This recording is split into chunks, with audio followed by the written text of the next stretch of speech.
Jai Sanskar. In this segment, we are going to discuss only about chemical equation. In previous three activity, we discussed about chemical reaction.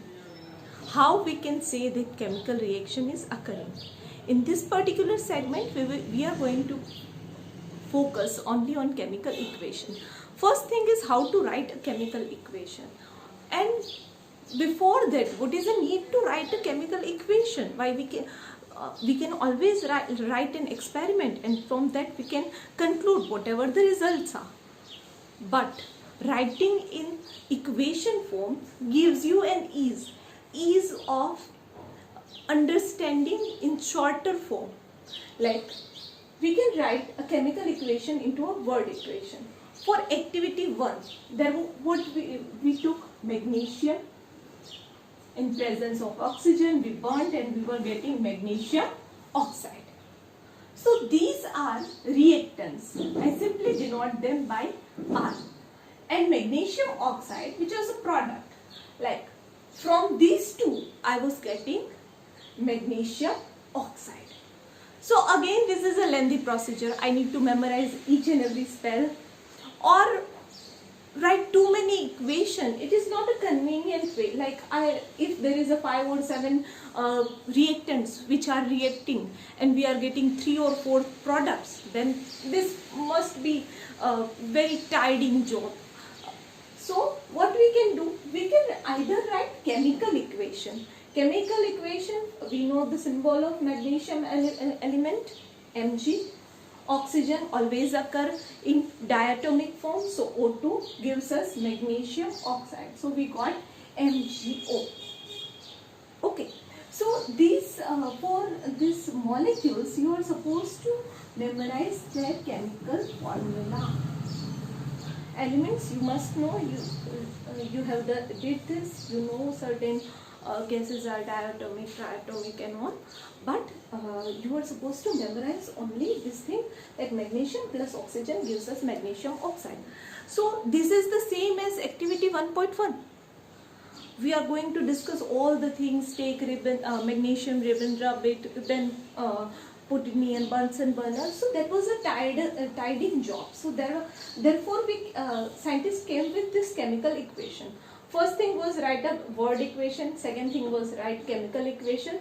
So this is the shortest form, and everybody accept that we can write any procedure or experiment in the form of this kind of reaction, in the form of this kind of chemical equation.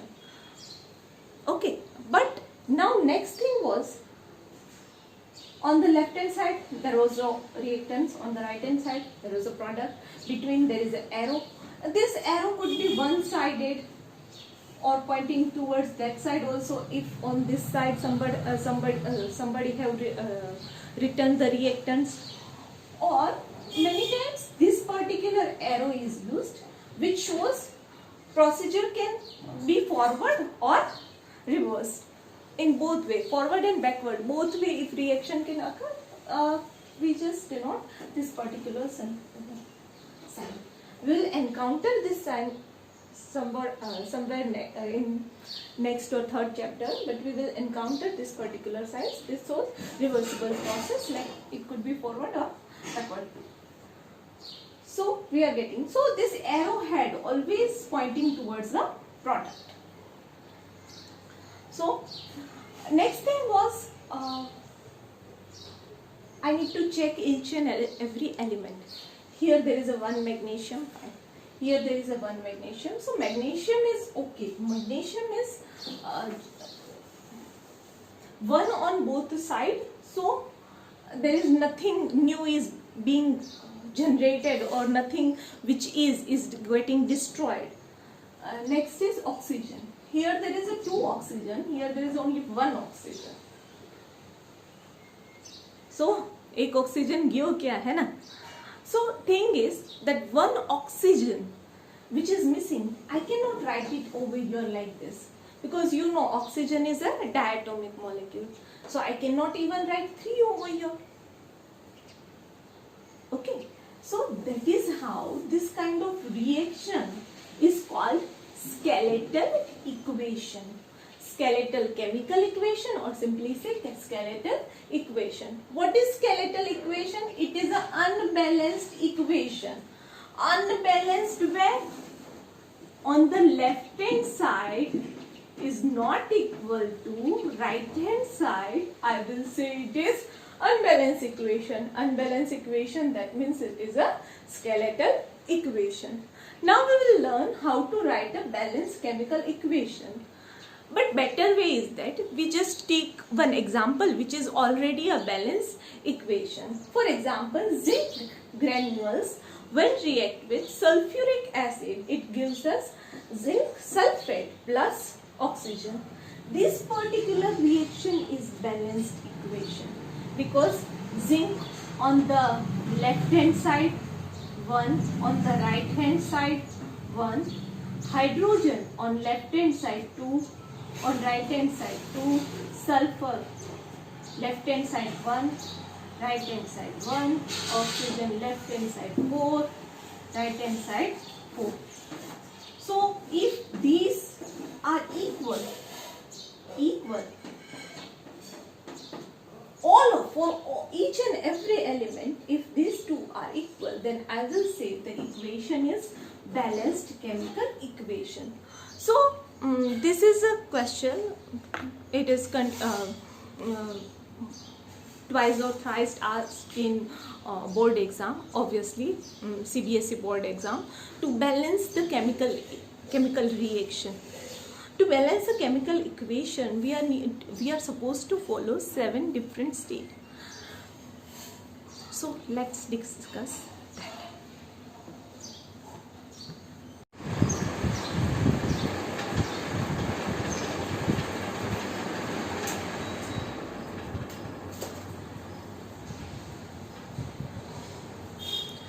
Jai Sanskar. In this segment, we are going to discuss how to write a balanced equation from the unbalanced one. This particular is an example of iron in presence of water gets rusted. Iron in presence of water gets rusted. We simply call this particular chemical reaction as a rusting of iron. This one is unbalanced equation. How can one say that this particular is unbalanced equation? So first thing is that we are going to write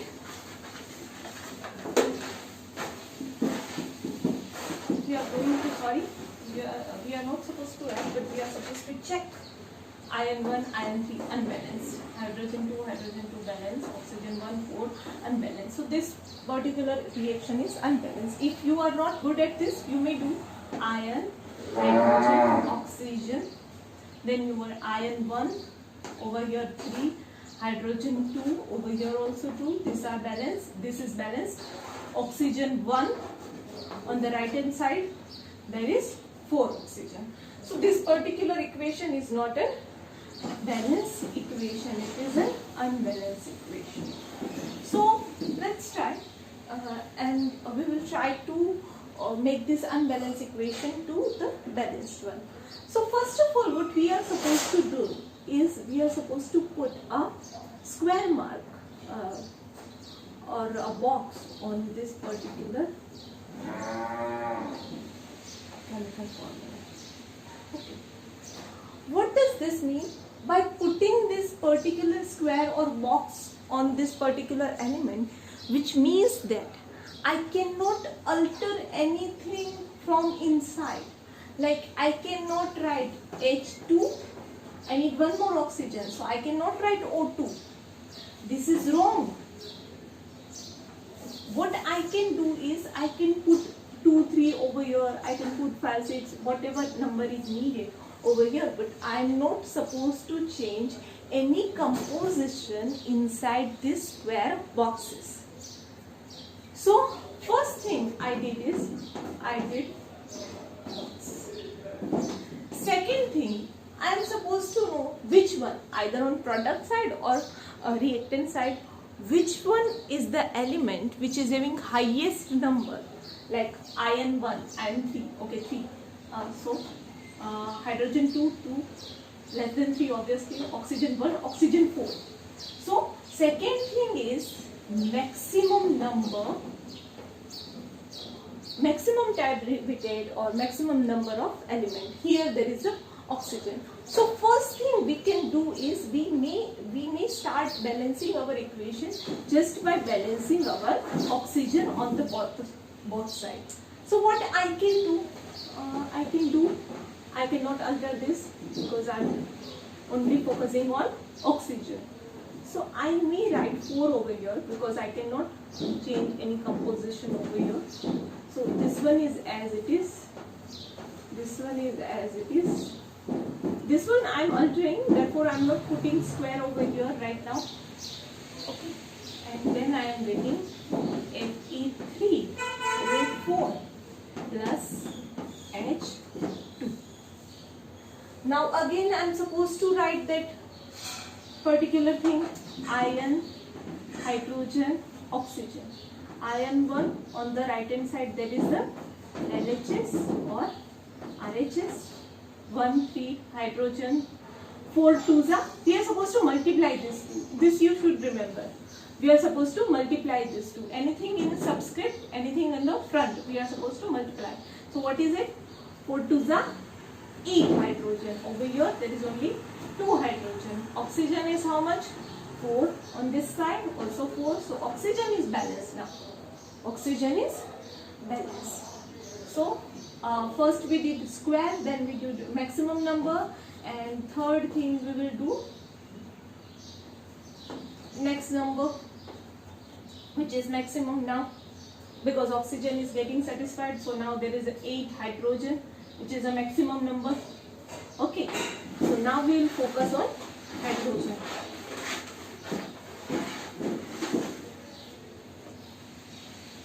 What will write?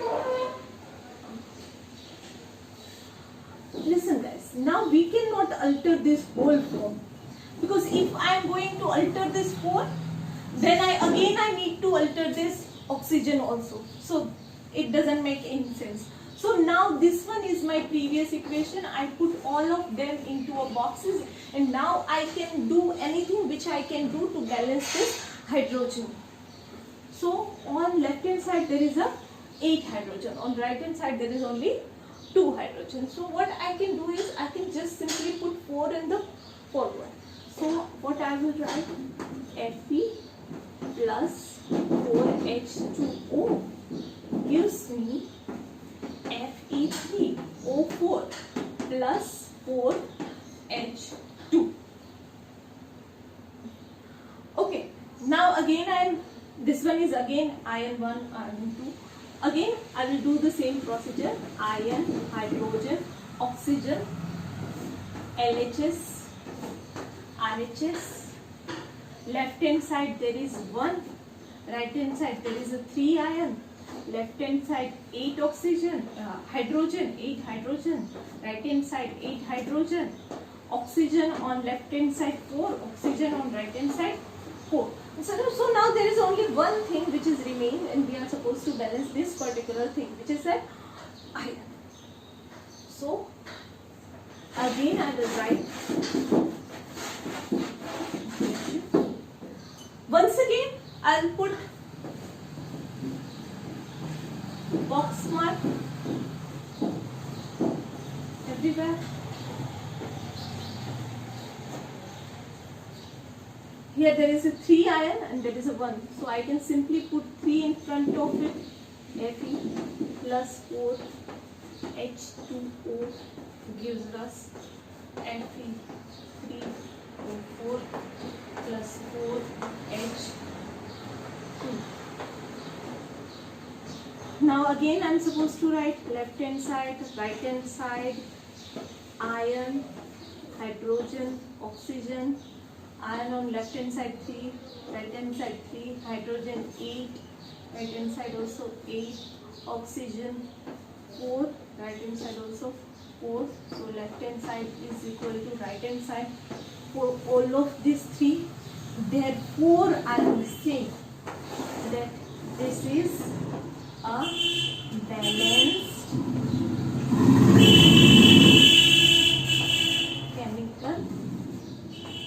equation. Students, there are three activities which we have done before this particular video. This video is 01.02. You are supposed to check video 01.01. So that particular video, in that particular video you will see three activity. You may try to balance that particular three equation if you can. So that is going to be your homework to perform. Once again, recall this particular activity, how to balance and unbalance equation. First of all, we will write equation as it is. We'll put a square box on each and every product or reactant. Then we will start with maximum number, the one which has maximum number of elements. So here that is oxygen. So we will start to balance oxygen. We just put 4 on the in the front of it, and we got this particular thing. Again 4 to the 8. These two multiply. Always remember that subscript and this digit. So we just try to balance hydrogen. We just put 4 over here. Now there is all other thing were balanced, only iron was left. So we once again try to do this particular thing, and we write. We again see that if it is a balanced chemical equation or not. Okay. So these are 6 steps which I have discussed. Next is you are supposed to write a physical state of each and every element.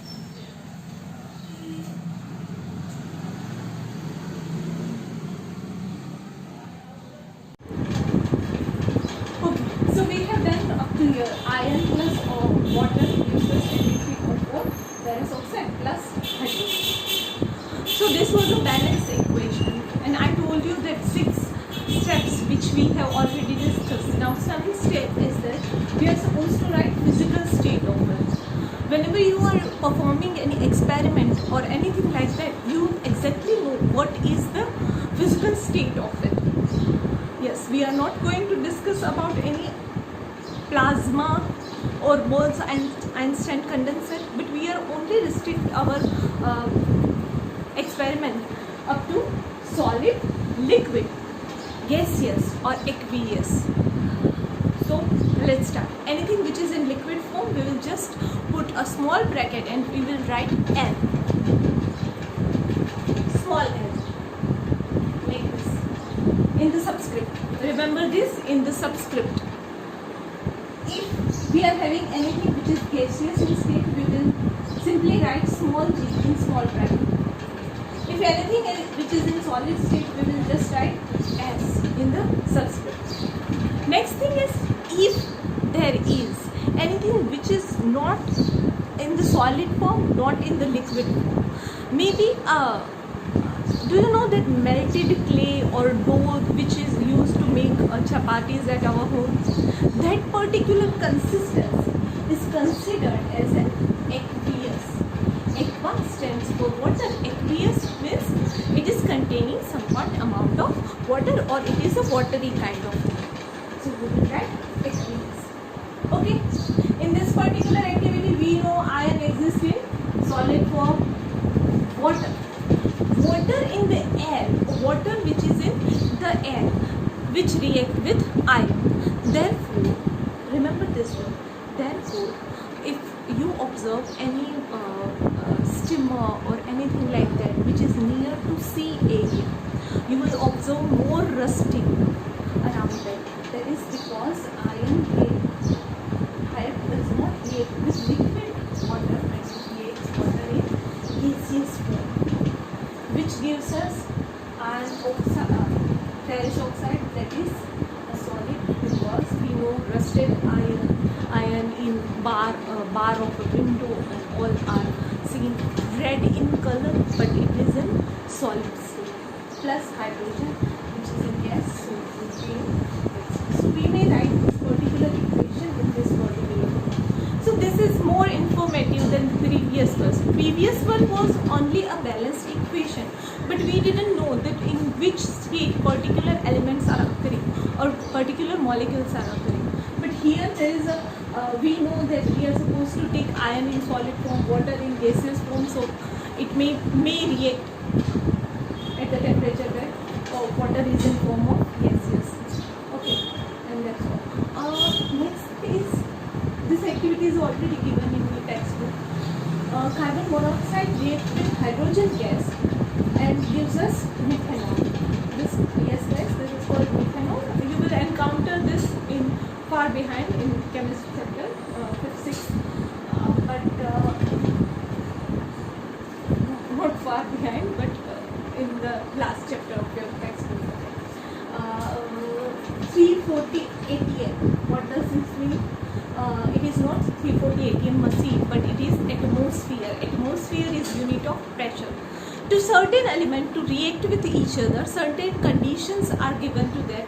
In that particular condition only they do react.